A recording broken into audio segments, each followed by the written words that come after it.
On va accueillir un Picard, une personnalité que vous connaissez tous et toutes ici. J'accueille maintenant François Ruffin, qui est député de la Somme et qui est président de Debout.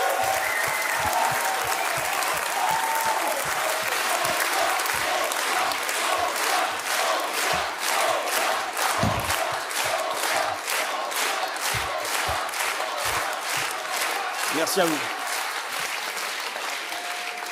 Merci à vous.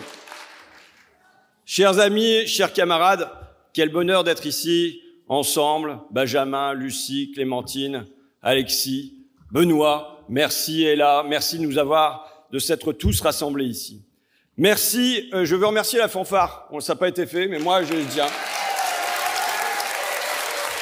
Les bébés rêveurs de Chartres, parce que on ne doit pas emmerder le monde, on doit être militant sans être chiant, on doit passer de la joie, de la joie, de la joie, et il nous faut mettre de la musique dans tout ça, donc un grand merci à eux.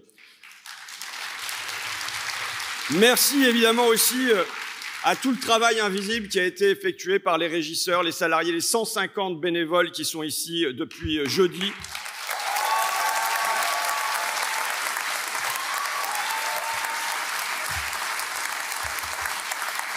Un travail de l'ombre qui nous permet à nous de venir briller dans la lumière. Donc un grand merci à vous toutes et à vous tous qui avez fait ça. Merci à vous qui êtes venus de partout, qui êtes venus de Lorraine, qui êtes venus du Sud, qui êtes venus d'Alsace, qui êtes venus de Savoie. Et pour moi, il y a une part de mystère dans tout ça. Chez vous tous qui venez et qui donnez de votre temps, de votre argent aussi pour venir consacrer un week-end à nourrir un espoir et un espoir commun. Un grand merci à vous de faire tout ça. Bon, j'espère que vous avez bien profité de vos congés. Ben oui, parce que déjà, ça au moins, pour l'instant, ils ne nous les ont pas piqués. Mais aussi parce que, à peine remis les pieds sur le tarmac, que ça secoue. Merci, monsieur le maire, monsieur Fabien Verdier, que j'ai oublié. Merci à toi aussi. Ça secoue.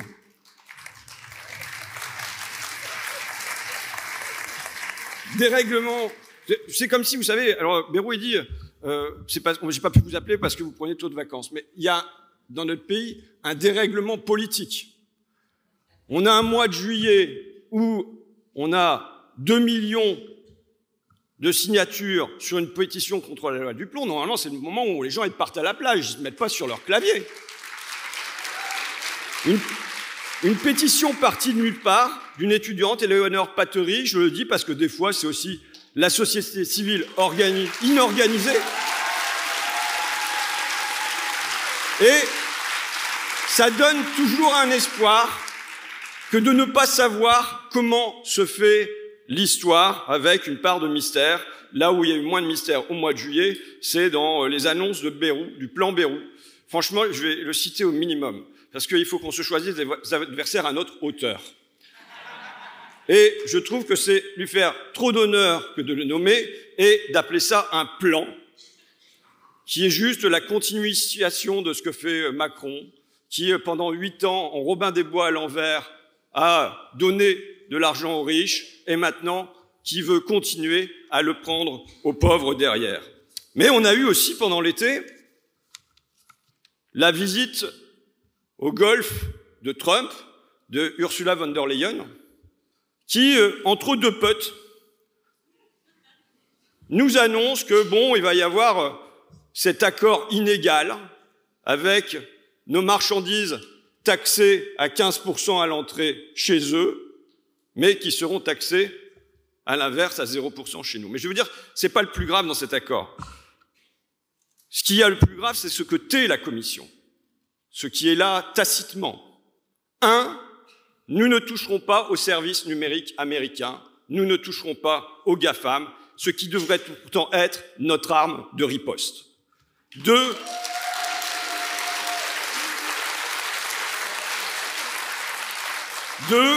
c'est largement aux États-Unis que nous allons acheter notre matériel militaire. 3, c'est là-bas aussi, aux États-Unis, qu'on va se fournir en énergie, gaz de schiste et pétrole des sables bitumineux chez eux. Qu'est-ce que ça signifie? Ça signifie, en la personne de Madame Ursula von der Leyen, une Union européenne qui a choisi d'aimer ses chaînes. À un moment où, finalement, Donald Trump pourrait nous libérer, écrasant lui-même l'OTAN, écrasant lui-même l'OMC, Madame Ursula von der Leyen et les chefs d'État avec elle font le choix d'être atlantistes, sans Atlantique, font le choix d'être libre-échangistes, sans libre-échangistes en face. Nous faisons là le choix de la vassalité parce que nous aurions peur de la troublante, inquiétante, mais aussi enthousiasmante liberté.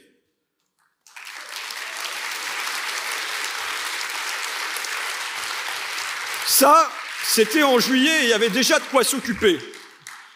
Mais à peine rentré, Bayrou met sa tête sur le billot et en même temps nous demande de la pitié. Je vais vous avouer, lundi, j'ai eu un coup de mou en voyant avancer le spectre de la dissolution. Eh oui, y retourner ou pas? Ça fait 3 fois. 3 fois, je regarde mes camarades Picard.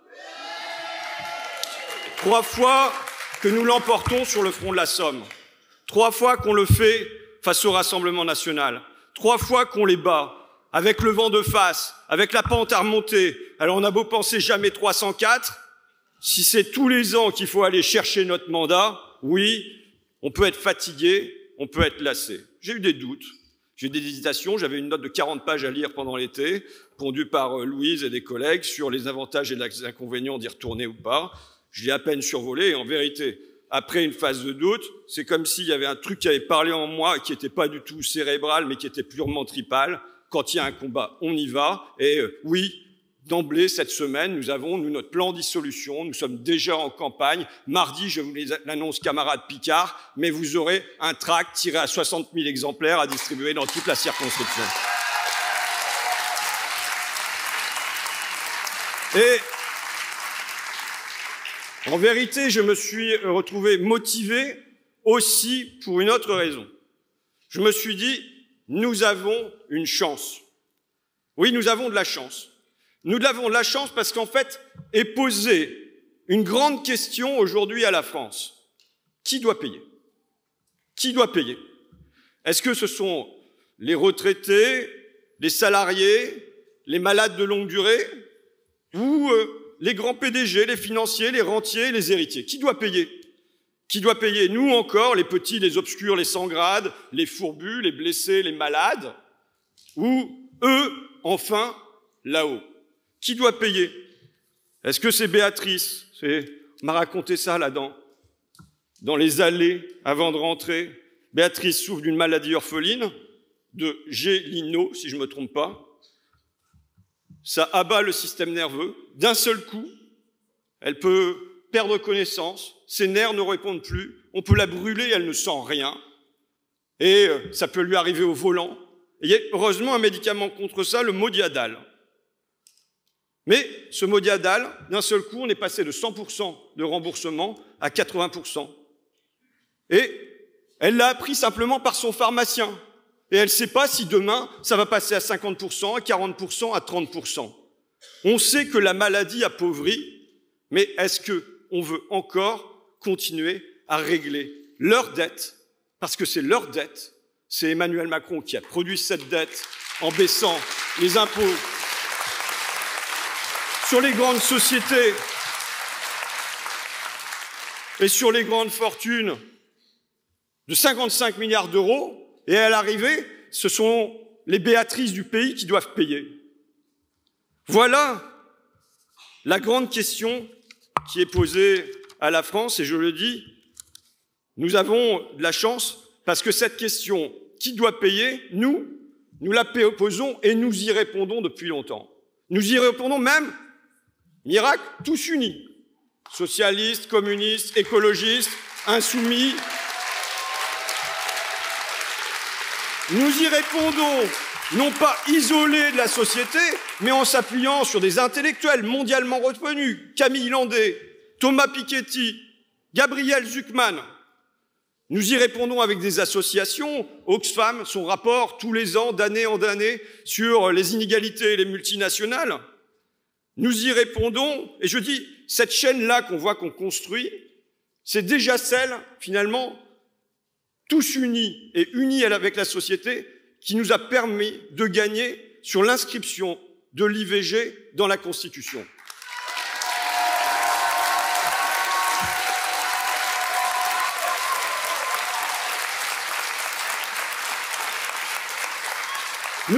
Nous y répondons, je veux le dire, avec des riches aussi.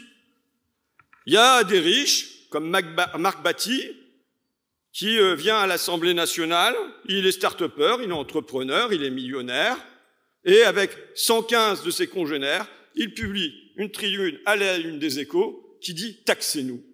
Taxez-nous sur nos héritages, taxez-nous sur nos patrimoines, parce que non, c'est notre conception, on ne range pas les gens dans des cases, et tous les riches ne nagent pas dans les eaux froides des calculs égoïstes. »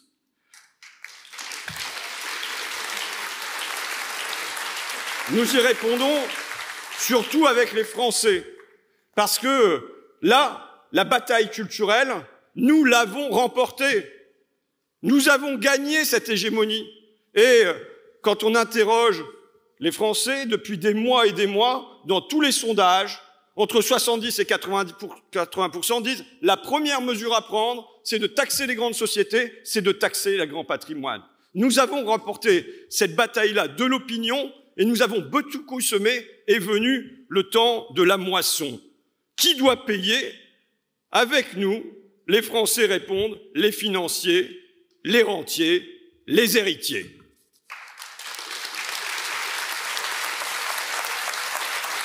Nous avons de la chance. Nous avons de la chance parce que le Rassemblement national, le nouveau RN du propret Bardella, se veut plus libéral que les libéraux, plus libéral que le roi Macron et en vérité se propose de poursuivre sa politique en supprimant encore davantage les impôts de production. Le retour de l'ISF, ils sont contre. Une contribution sur les dividendes, ils sont contre. Le relèvement de la flat tax, ils sont contre. Et je disais à mes camarades depuis des mois, il y a une tension qui est naissante, possible, entre l'orientation du Rassemblement national et les intérêts de son électorat populaire. Il y a une tension qui existe. Quand va-t-elle surgir? Je m'interrogeais. Je me dis que là, nous avons une occasion. Je ne prétends pas que ça sera simple. Pour mener le combat au porte-à-porte, village après village, on sait bien que c'est pas simple. Mais il y a une tension, et là, il y a des arguments qu'on peut tenir, qui sont très concrets, et qui font que tous les jours, le Rassemblement national passe à la télé pour dire l'inverse de ce que pensent les Français et leurs propres électeurs. Nous avons de la chance parce que la bataille se mène sur notre terrain, et je pense que nous devons la mener sans la peur au ventre, sans même chercher des accommodements, des arrangements, des aménagements. Nous devons la mener sans trembler devant les dissolutions, démissions, destitutions et manifestations. Nous devons la mener en laissant de côté les noms, les prénoms, les ambitions pour Matignon. Nous avons de la chance. Nous avons de la chance parce que c'est notre histoire. Notre histoire de France, c'est la Révolution française, la grande Révolution française qui est née d'une crise fiscale qui doit payer. Le roi Louis XVI a mené la guerre d'indépendance aux États-Unis contre notre ennemi héréditaire, l'Angleterre. Il a vidé les caisses de l'État. Il a besoin d'argent. Il se dit, je vais lever un nouvel impôt, convoquons les États généraux. Et de là s'ouvre une grande crise démocratique. Mais c'est vrai aussi dans notre histoire récente, récurrente. Décembre 95, le plan Juppé, 30 ans cette année.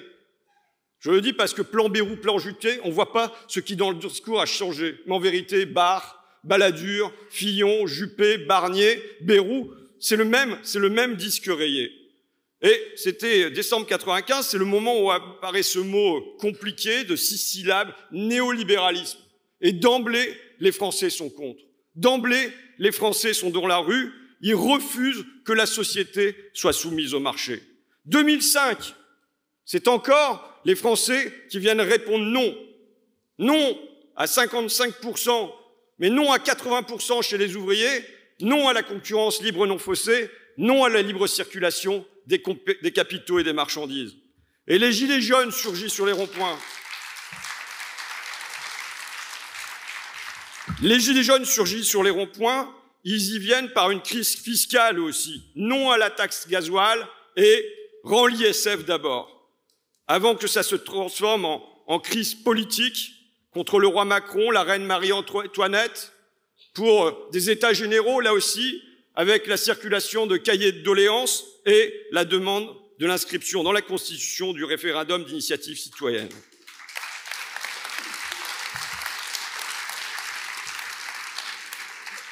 Les gilets jaunes partent d'une question fiscale, ça dérive sur la question sociale, la question démocratique, mais même, je pense, la question métaphysique.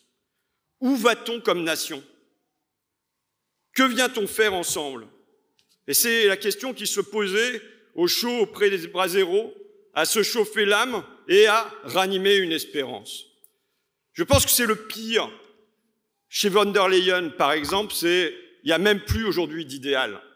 Hier, on nous vendait l'Europe sociale à laquelle je n'ai jamais cru, mais on nous vendait ça.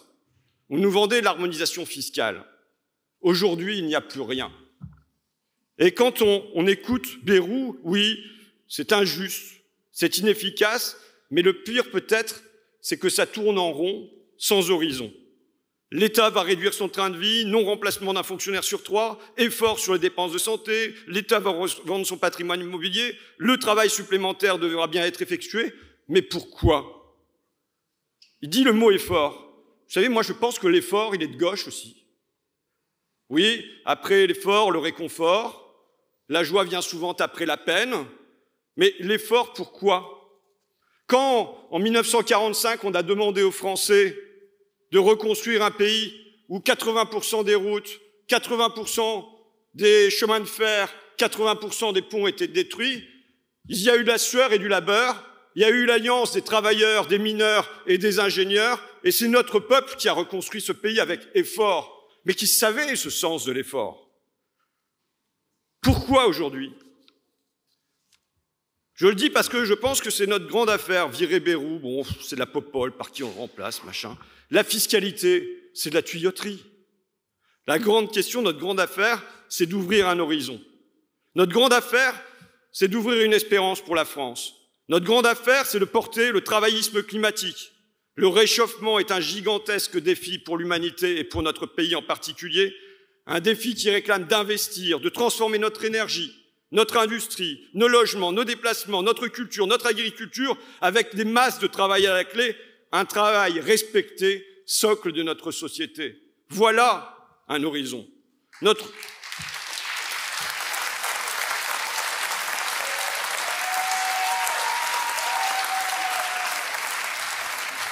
grande affaire, c'est de porter les métiers du lien. Assistante maternelle, accompagnante d'enfants en situation de handicap, animatrice, aide à domicile, de les porter comme un projet, l'humain d'abord de la naissance à la mort. Les liens plutôt que les biens, et avec pour elles, salaire, horaire, statut, revenu.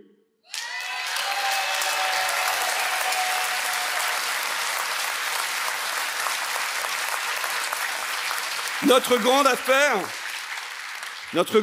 c'est que dans chaque foyer, on nous écoute, on s'interroge, on reprenne confiance. Et si, avec ceux-là, on vivait un peu mieux? Et si, avec eux, nous pouvions vivre de notre travail, bien en vivre et pas en survivre? Et si, avec eux, en matière d'impôts, les petits payaient petits et les gros payaient gros? Et si, avec eux, ils bâtissaient avec nous, pour de bon, une protection? Et si, avec eux, la France retrouvait une voix forte dans le concert des nations? Notre grande affaire, ce n'est pas de faire détester tel ministre, qui se débrouille très bien tout seul.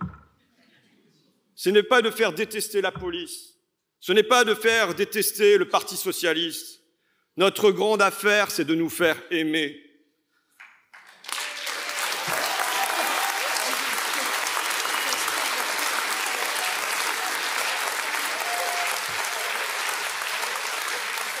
Notre grande affaire, c'est de redonner confiance et conscience au peuple dans sa propre force.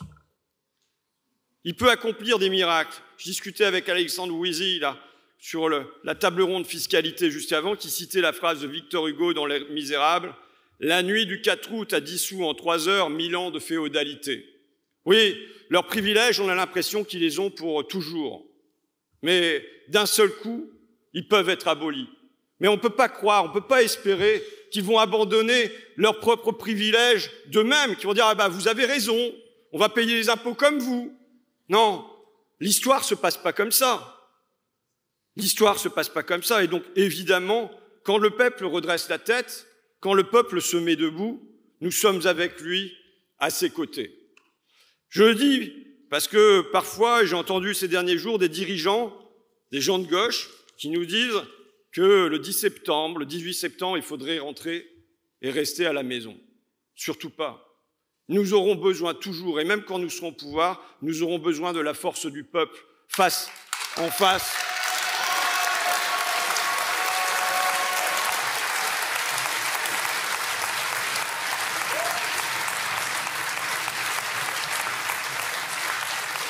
À tout, face à tous les intérêts organisés. Nous avons de la chance parce que dans notre pays se lève un cri « ça suffit ». Ça suffit. Nous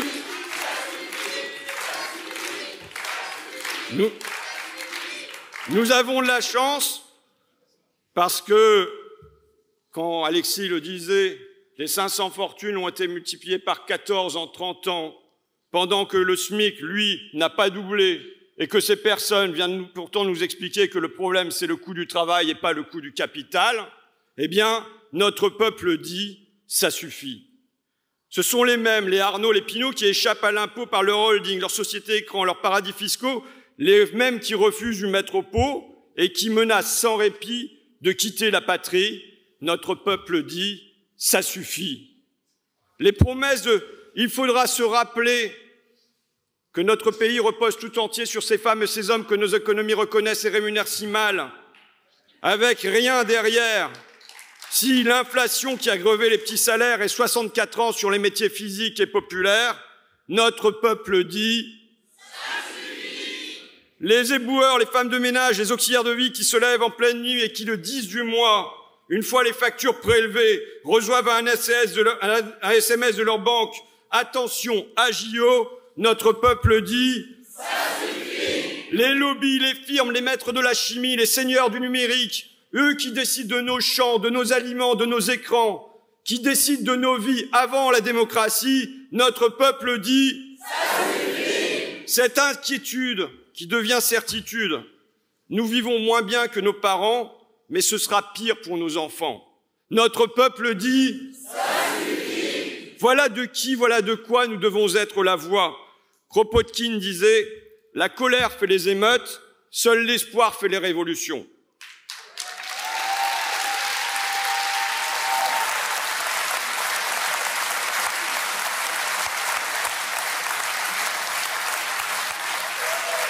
Notre rôle à nous, c'est d'être des alchimistes.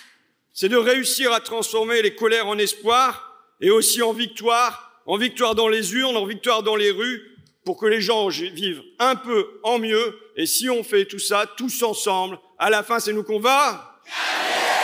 Merci à vous.